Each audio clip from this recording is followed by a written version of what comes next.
Estamos novamente juntos no programa Evidências, sempre em busca de fatos que comprovem a veracidade histórica da Bíblia Sagrada. Você deve estar se perguntando por que eu estou com essa chave na mão ao fazer a abertura do programa. Como você sabe, durante essa semana estamos continuando a nossa série de gravações especiais feitas aqui nos Estados Unidos, na Universidade de Andrews, mais propriamente no Museu de Arqueologia Bíblica Siegfried Horn, que fica aqui nesta universidade.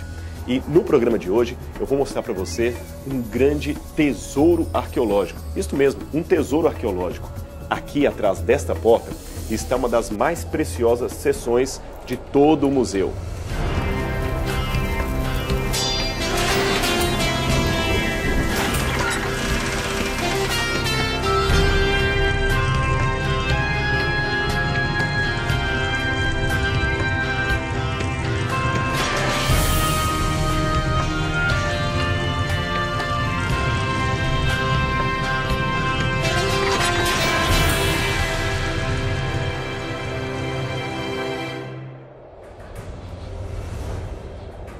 Aqui nós temos uma das maiores coleções de tabletes cuneiformes de toda a América do Norte. Tabletes cuneiformes são recibos, cartas, exercícios escolares e livros escritos há mais de 5.000 anos. Livros datados até da época de Abraão e originais. Esta coleção foi adquirida pela Universidade de Andrews e hoje serve de estudo para muita gente. Mas para que você tenha uma noção do que significam esses tabletes e o que significa a escrita cuneiforme, deixe-me dar alguma explicação para você. A escrita cuneiforme tem esse nome porque ela era feita a partir de cunhas. Eu vou mostrar um exemplar aqui que dá para você ter uma noção do que estamos dizendo. Este aqui é uma cópia do Código de Hammurabi. Você vê que as palavras eram escritas com sílabas e elas tinham formatos muito interessantes. Aqui está um conjunto de leis datado de até 1700 e pouco antes de Cristo, quando viveu Hammurabi. Uma coisa curiosa para o estudante da Bíblia é que algumas das leis que encontramos no Código de Hammurabi, como eu disse, datado do 18º século a.C., são coincidentemente encontradas também no Código de Moisés. Por exemplo, você se lembra daquela lei onde Moisés diz olho por olho, dente por dente? Muito bem, esta mesma lei é encontrada no Código de Hammurabi. Lá diz de maneira mais completa olho por olho, dente por dente, mão por mão, pé por pé. O que Hammurabi queria dizer com isto? Bem, naquela época, na Mesopotâmia, se uma pessoa matasse a outra, a família daquele que teve um parente morto tinha o direito à vingança. Então eles poderiam vir e matar aquela pessoa que cometeu o assassinato.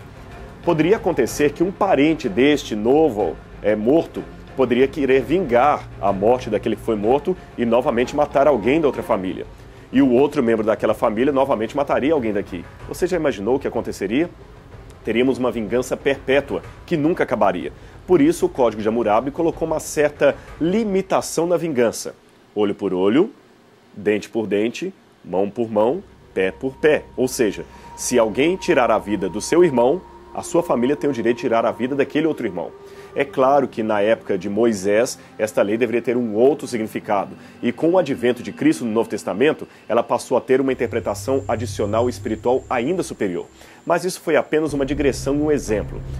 Agora, essas leis eram escritas em pedra e em cerâmica, com inscrição cuneiforme, disso já entendemos. Essas inscrições eram então a primeira forma de escrita da humanidade. E antes que eu apresente a coleção que nós temos aqui, para que você tenha uma noção da riqueza que ela representa, preste atenção de como começou a história da escrita humana. Acredita-se que a escrita tenha surgido a partir de simples desenhos chamados ideogramas. Por exemplo, o desenho de uma maçã representaria uma maçã, e um desenho de duas pernas poderia representar o conceito de andar, como também de ficar em pé. A partir daí, os símbolos tornaram-se mais abstratos, terminando por evoluir em símbolos sem aparente relação com os caracteres originais. Por exemplo, a letra M em português na verdade vem de um hieróglifo. Este hieróglifo egípcio representava as ondas da água, que representavam também o mesmo som. A palavra egípcia para água contém uma única consoante, M. Aquela figura, portanto, veio a representar não somente a ideia de água, mas também o som M. Um processo simbólico acabou possibilitando ao homem expandir a mensagem para muito além do tempo e do espaço de propagação dela, criando mensagens que se manteriam inalteradas por séculos e que poderiam ser lidas e compreendidas a quilômetros de distância. Mas foi somente na antiga Mesopotâmia que a escrita foi elaborada e criada. Isto aconteceu por volta do 3º milênio antes de Cristo. Os sumérios desenvolveram a escrita chamada cuneiforme. Eles usavam placas de barro onde cunhavam essa escrita. Muito do que sabemos hoje sobre esse período da história devemos a estas placas de argila com registros cotidianos, administrativos, econômicos e políticos da época. Então, no século XV, alguns eruditos italianos criaram um novo estilo de escrita que, com algumas modificações, se mantém até os nossos dias. É ou não é interessante a história da invenção da escrita humana? Pois justamente aqui está parte desse tesouro cultural do passado, as primeiras formas de escrita da humanidade. E já que eu falei que uma das maiores coleções da América está aqui no Museu da Andrews, você pode ter uma breve ideia do que eu estou dizendo. Todas essas gavetas que eu estou abrindo aqui estão repletas de tabletes e mais tabletes, todos com inscrições cuneiformes, datados da época dos patriarcas, como eu falei, de cerca de mais de 2000 anos antes de Cristo. Você poderia imaginar, nós temos aqui cartas, recibos de pessoas que viveram milênios antes do Salvador vir a esse mundo. Bom, é claro que como é um material original e muito sensível, nós não podemos pegar, manipular. Então, qual é a forma que nós usamos para apresentar esse material ou até mesmo para estudá-lo? Bom, há, entre outras maneiras, duas principais que eu vou mostrar para você.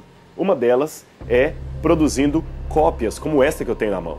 Este aqui é um tablete com leis da época dos patriarcas. É um tablete legal. Eles tinham o costume de colocar todas as leis, as orientações públicas em tabletes, ou de argila ou em pedra. Aí você entende por que na época dos 10 mandamentos, Deus também produziu a sua lei em pedras. Outros são recibos normais, como este aqui. Este é o recibo de um animal apresentado num templo da Mesopotâmia.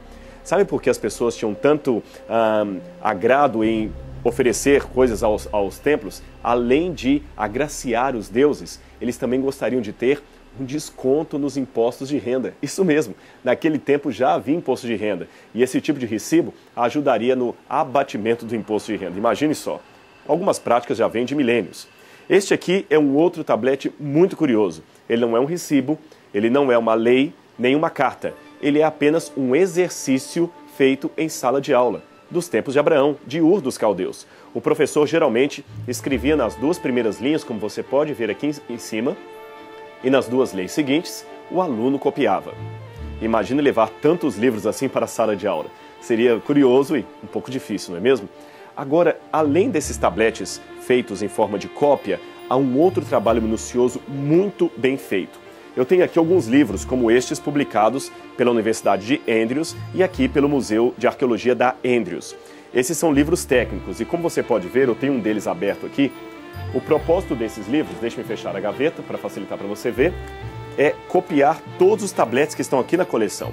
Veja, os tabletes são minuciosamente copiados, evidentemente por um arqueólogo especializado nesse tipo de cópia.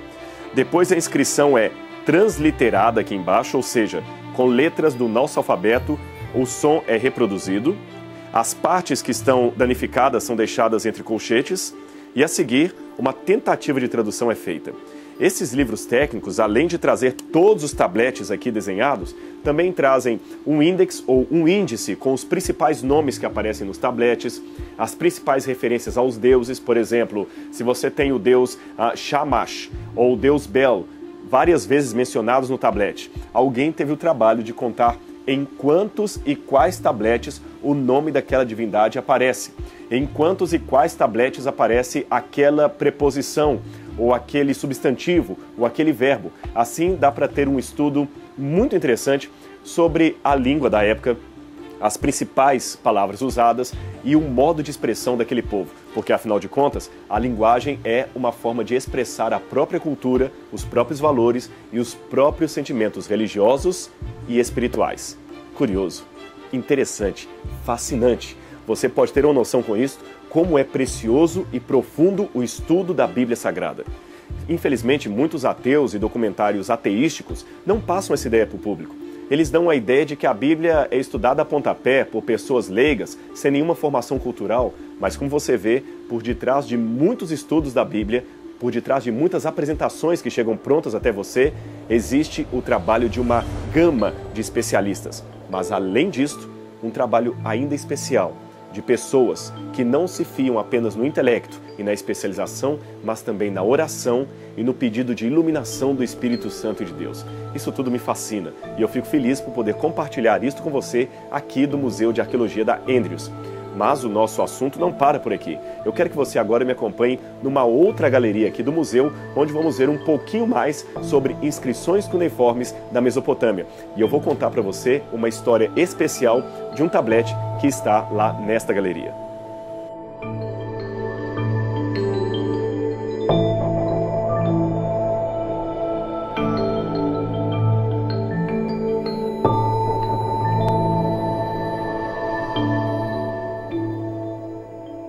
Na continuidade da visita pela coleção de escritos cuneiformes, é possível ver esta cópia de uma pedra de Shalmaneser III, rei da Assíria, cujo original está no Museu Britânico.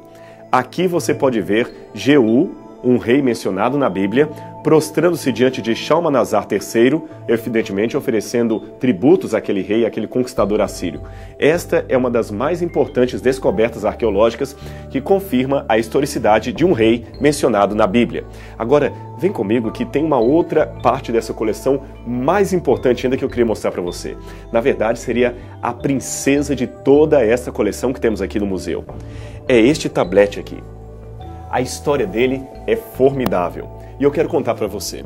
Um pouco antes da Primeira Guerra Mundial, um cidadão americano comprou este artefato em Mossul e o trouxe para os Estados Unidos da América, onde permaneceu em sua coleção particular por muitos anos. Por volta de 1953, Siegfried Horn visitou um local e viu que esta pedra estava, pasmem, segurando uma porta de uma sala. Ninguém sabia a importância daquele artefato. Ele imediatamente reconheceu ali as letras cuneiformes e percebeu que se tratava de uma inscrição muito importante. Ele então a adquiriu, traduziu e perceberam que se tratava de uma lista de reis assírios de Khorshaba. Esta lista era importantíssima, pois apenas uma parecida havia sido descoberta anteriormente e havia várias lacunas que agora foram preenchidas.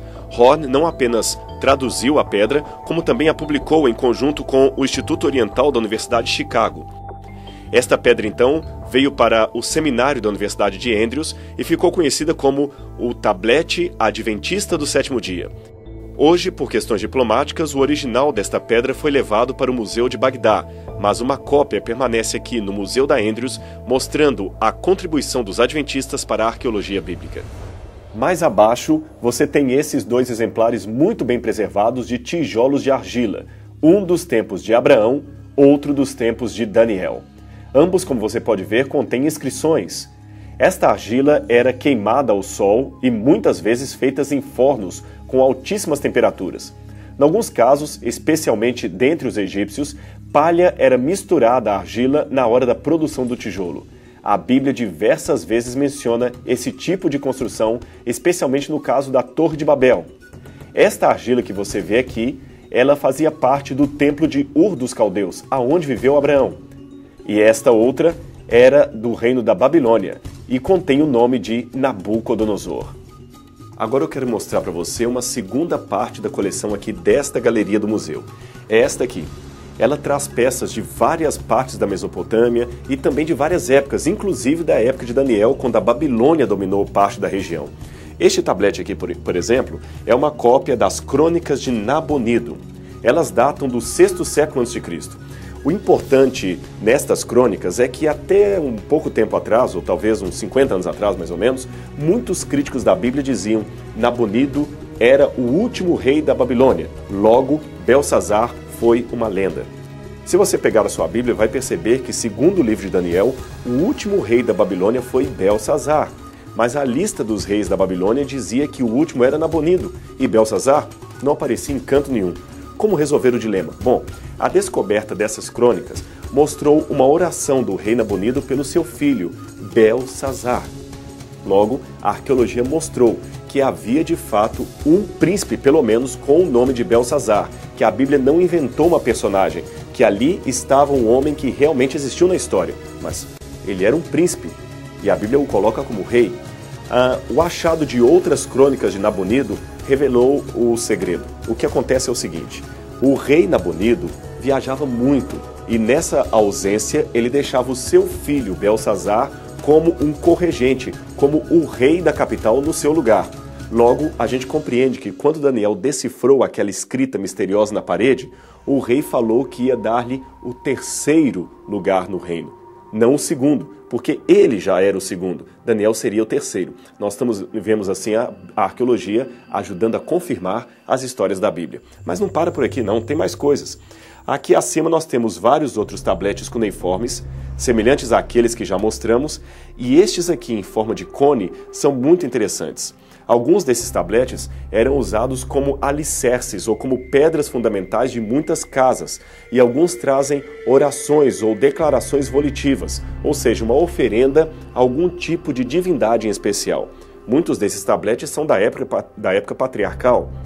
Já que eu falei em divindades, a gente começa a compreender como era o politeísmo da Mesopotâmia no período patriarcal. Só para você ter uma noção, na época que Deus mandou o patriarca Abraão sair da cidade de Ur dos Caldeus para ir para uma terra que ele não conhecia, Deus sabia o que estava fazendo. Naquela ocasião, a Mesopotâmia adorava literalmente milhares e milhares de divindades. Cada território tinha uma divindade específica. Por exemplo, se eu comprasse uma propriedade de uma outra pessoa ali da Mesopotâmia, de Ur, digamos, ele me daria, junto com a terra, um ídolo para significar que eu era o dono daquela terra. Então, como uma pessoa poderia ser fiel a um Deus único, sendo que para ser dono de uma terra, ele teria que ter um ídolo e dizer-se servo daquele ídolo? Imagina só. Por isso, Deus um dia chamou o seu servo, Abraão, e lhe ordenou: vai para uma terra, Abraão, uma terra que eu vou mostrar a você. Aí nós compreendemos realmente o que acontecia naquela época. Por exemplo, aqui em cima, nós temos uma réplica de uma estátua de um sacerdote justamente encontrado em Ur. Este sacerdote nos dá uma ideia de como seriam as roupas do tempo de Abraão. Muitas vezes, por ilustrações de alguns livros ou até mesmo pelo imaginário infantil, nós pensamos que a roupa de Abraão, de Sara, dos outros patriarcas, eram mais próximas àquela roupa que os árabes supostamente vestiriam. Mesmo essa roupa é mais típica de um filme de Hollywood do que o que vemos na realidade, aquele turbante e tudo mais. Mas nós descobrimos pelas estatuetas que o estilo da indumentária era um pouco diferente do que imaginamos. Esse sacerdote aqui, com certeza, era um daqueles pateses ou um dos administradores locais que tinha como ofício administrar a cidade, regulamentar as leis e também organizar a vida social e religiosa das pessoas. Abraão não poderia continuar ali. A sua fé em Deus teria que ser preservada. E Abraão saiu. Aqui eu quero mostrar um último exemplar para vocês. Este é um vaso original encontrado em Ur. Ele foi escavado ali por volta de 1950 e está até hoje aqui no acervo do museu. Este vaso era um vaso de libação para oferecimento também de oferendas a deuses da Mesopotâmia. Abraão, com certeza, conheceu alguém que usou esse vaso. Abraão, com certeza, viveu naquela cidade na época em que esse vaso foi utilizado. Essas peças, portanto, nos trazem a história da Bíblia de volta, como se as páginas das Escrituras ficassem tridimensionais. São os artefatos iluminando as páginas da Bíblia Sagrada e nos ajudando a entender que a história que a Bíblia conta é real. Mais do que isso, é fascinante. Mais do que isto, ela é uma mensagem de fé e esperança de um Deus que nos ama e que resolveu nos salvar. Esta história escrita na Bíblia é um convite para você também, para conhecer mais o autor dela, conhecer a Deus. Bem, a nossa aventura não para por aqui. Eu quero convidar você para, no próximo programa Evidências, continuar conosco nesta visita especial aqui no Museu de Arqueologia Bíblica da Universidade de Andrews, nos Estados Unidos. A gente se encontra então no próximo programa Evidências.